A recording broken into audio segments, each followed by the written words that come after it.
गोष्टी चांगली वागा, म्हातारपणात आनंद घेता आला पाहिजे. 4 महिने एवढे कष्ट करा, 8 महिने सुखाने बसून खाता आलं पाहिजे. नाही उभ्या आयुष्यात आनंदी पंढरीची वारी जमली हरकत नाही.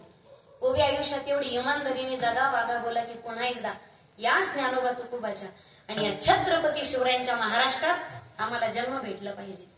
इमानदारीचं जगणं. आई वडिलांची भक्ती किती श्रेष्ठ असते दाखवण्यासाठी पंढरपूर उभे. कळालं तर दर्शन, नाही कळालं तर नुसतं प्रदर्शन. आई काय मावशी असते का?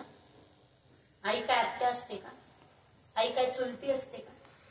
आई काय कोणी शेजारी नसते का?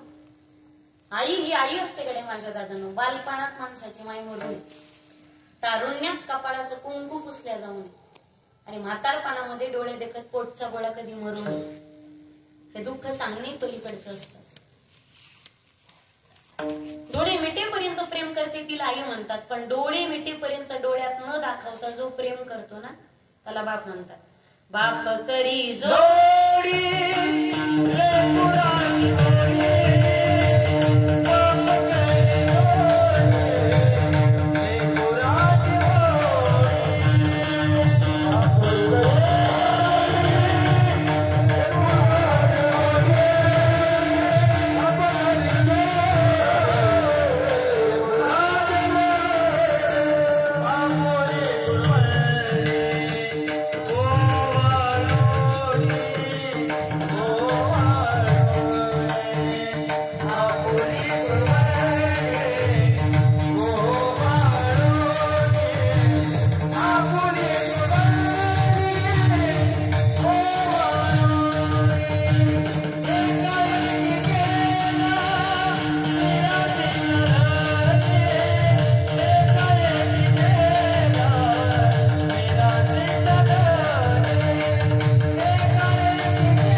आयुष्यभर जिला दाखवता येतं प्रेम तिला आई म्हणतात.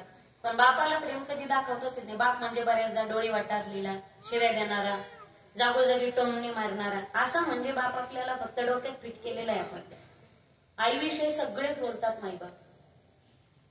उभे आयुष्यामध्ये कशाची भीती ठेवा अगर ठेवू नका, पण 2 गोष्टीला घाबरा. एक पापाला आणि दुसरं बापाला. पापाला